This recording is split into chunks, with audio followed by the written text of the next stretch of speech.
Salut à tous, c'est Thomas et bienvenue sur EvoSport. Salut à vous mes frères et sœurs Spondy, content de vous retrouver aujourd'hui pour cette nouvelle vidéo qui vous concerne, mais pas tout à fait, qui s'adresse surtout aux curieux et aux personnes aussi qui ne sont pas atteintes spécifiquement de maladies auto-immunes, mais qui s'interrogent par rapport à l'alimentation, sénialais notamment.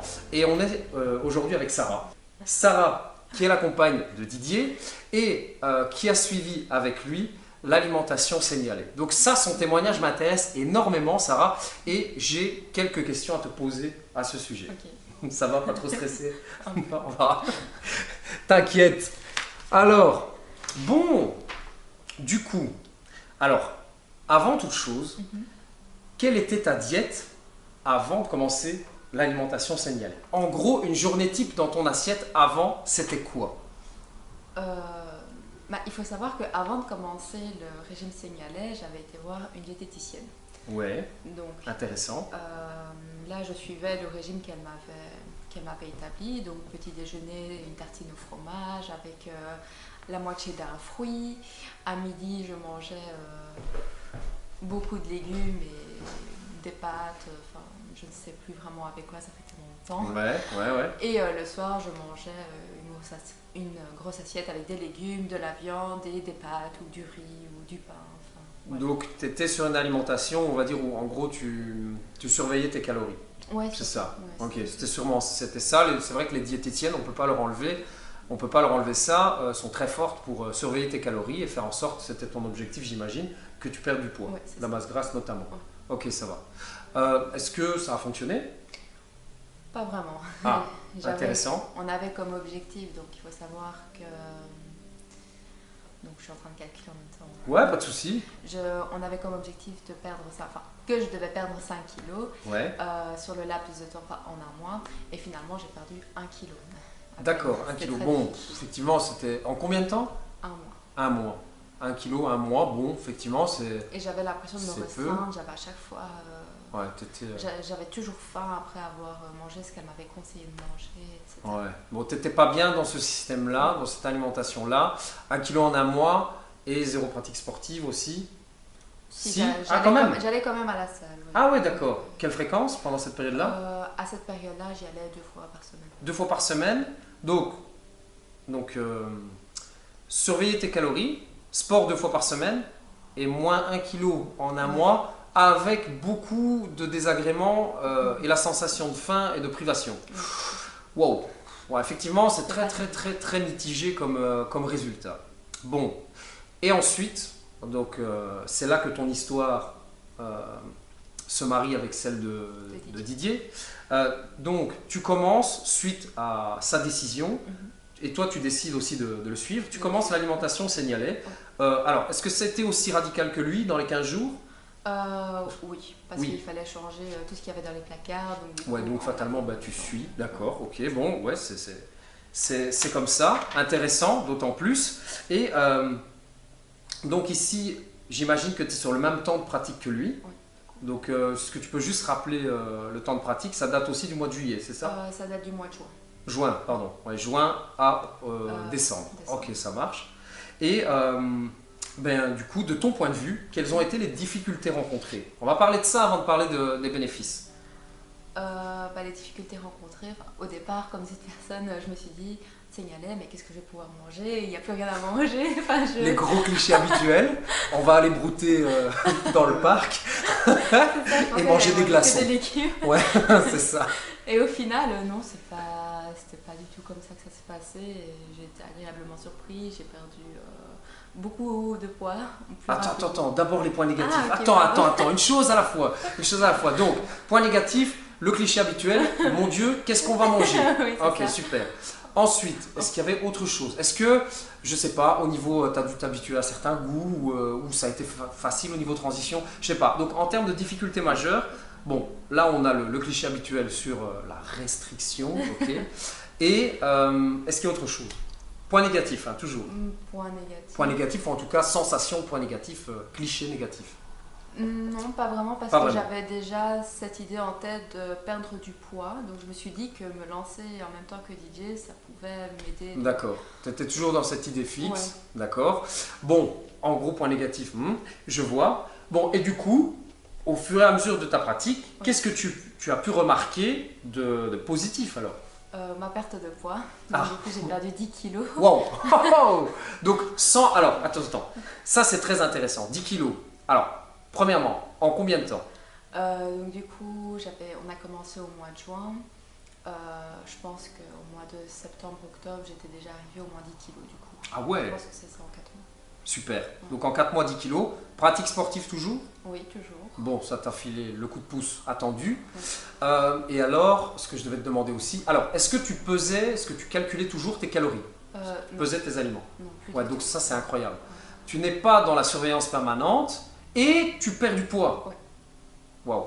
Bon, après, je pense que tu as super bien réagi à cette alimentation-là. Est-ce que c'est le cas de tout le monde? Moi, je pense que oui, vu que tu pars d'une diète occidentale classique. Tu as essayé la méthode diététicienne qui n'a absolument pas fonctionné, avec tous les désagréments et la sensation de faim. Et alors, c'est marrant parce que c'est un gros cliché de l'alimentation signalée, je vais avoir faim, machin, alors que pas du tout. Non. Au niveau quantité, tu Je restreins. suis Voilà. très bien. Je Tu me restreins étais pas. large, Ouais. t'étais large et tu perdais du poids en même temps. Ouais. Top. Et alors, intéressant aussi, du coup, ma question suivante, c'est, alors, est-ce que tu continues à avoir des bénéfices de cette pratique à l'heure actuelle ou tu es en fait arrivé à un palier, un poids de forme ou quelque chose de stable? Bah là, Est-ce que tu as repris un petit peu? Est-ce que, je sais pas. je suis plutôt dans une stabilité là maintenant. Ouais. Mon poids est plutôt stable. Il est toujours resté à ton poids d'avant, moins 10 kilos, ou il y a eu des petits mouvements? Bah, il y a eu des petits mouvements de temps en temps, mais c'est parce que il y a eu les fêtes. Et... Ouais, en fonction de certaines périodes où tu mangeais. Alors, un peu plus ou mal, ou plus mal. Enfin, pas signalé.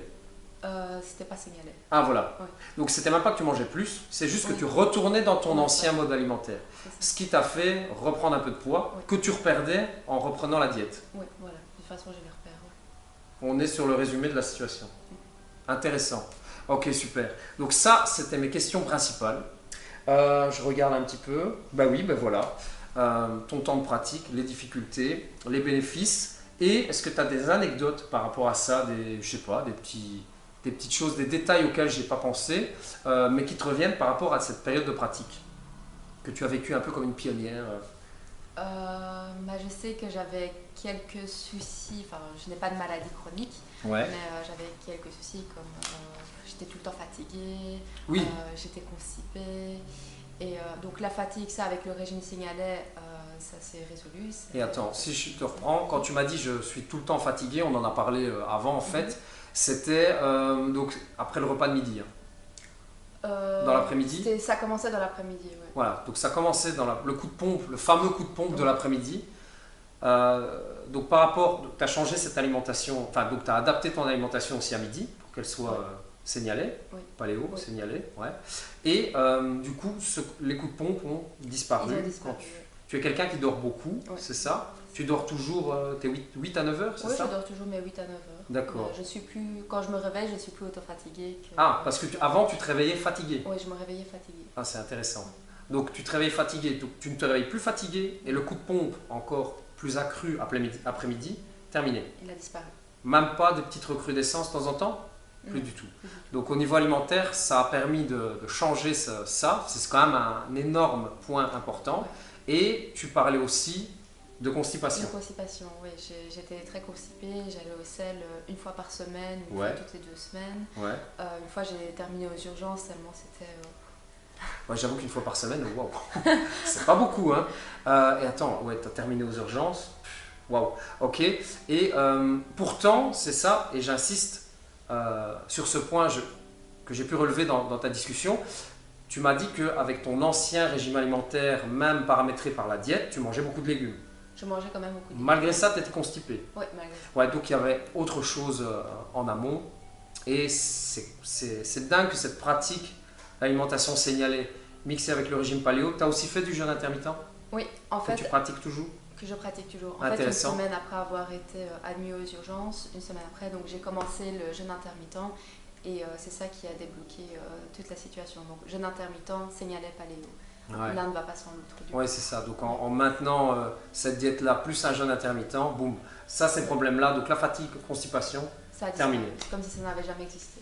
Et alors c'est marrant parce que, enfin c'est marrant, je veux dire, oui, euh, on discutait tout à l'heure également de changements comportementaux. Oui, aussi, oui. Vous avez pu remarquer tous les deux, enfin chez toi, Oui, qu'il y avait des changements comportementaux. Est-ce que tu peux, donc qui serait apparemment, donc là on rentre dans le domaine, enfin de toute façon mes vidéos sont comme ça, elles sont empiriques, ce sont des témoignages, c'est aussi un avis personnel, c'est son avis personnel, et voilà, ce qui est dit dans mes vidéos n'engage que moi, ici que Sarah, mais bon voilà, ça mérite quand même d'être dit, donc est-ce que tu peux décrire ça s'il te plaît? oui.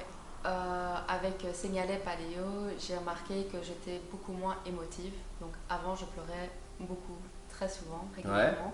Et là maintenant, bah, ce n'est plus le cas. Juste une fois de temps en temps, quand je suis vraiment trop stressée ou quoi au travail, là oui, mais sinon ça a disparu. mhm. Et alors, je suis aussi beaucoup moins maladroite. Donc Voilà. moins d'émotion, moins maladroite. Oui. Alors, on dirait, ouais, mais Thomas, là, je sais, ça va peut-être s'exciter en commentaire, ce serait génial, discutez-en d'ailleurs, moi ça m'intéresse, votre avis aussi. Mais alors, dans les milieux de l'alimentation et de la santé, notamment aussi en médecine fonctionnelle, j'en remets une couche avec ça encore, mais on dit que l'intestin est le deuxième cerveau. Donc ça, vérifiez-le en quelques clics sur votre moteur de recherche préféré. Vous allez trouver beaucoup d'articles en lien par rapport à ces mots-clés, ceux que je viens de vous suggérer. Et donc on pourrait voir une corrélation entre prendre soin de son microbiote par l'alimentation signalée et aussi ces changements au niveau comportemental. Ces changements comportementaux, on va parler français. Donc, ces changements comportementaux. Et ben voilà, c'est juste un truc qui méritait d'être dit. Voilà, c'est très intéressant. Et si on fait simplement ce parallèle entre intestin et deuxième cerveau, ça peut se tenir. Alors, c'est peut-être un raccourci très facile, mais bon, voilà. Je n'ai pas d'avis là-dessus. C'est juste un fait. Ça n'a peut-être rien à voir, c'est vrai. Mais voilà, ça méritait d'être dit. Ok. Encore autre chose, Sarah? Non. On a fait le tour, c'est vrai que c'est quand même pas mal. Donc fatigue, constipation et changements comportementaux. Donc, 3 points très positifs. Ok, super. Je pense que on peut clôturer cette vidéo donc de pratique de l'alimentation signalée par une personne qui à la base pourrait, on va dire, se contenter par exemple d'un régime méditerranéen crétois qui serait largement recommandé par un nutritionniste. Mais non, elle a décidé de suivre Didier dans son régime paléo signalé. Et on voit quand même de nettes améliorations et qui lui servent aussi dans la vie de tous les jours. Notamment, je pense que la fatigue chronique, ça devait quand même être pesant. C'était Donc épuisant. voilà, ouais, oui, c'est une catalytique. On est d'accord. Allez, ça va, on conclura là-dessus.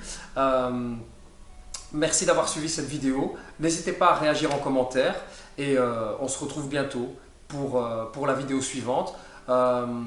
Je ne sais pas encore sur quel sujet et avec qui, mais bon, voilà, à bientôt pour la prochaine vidéo. Salut!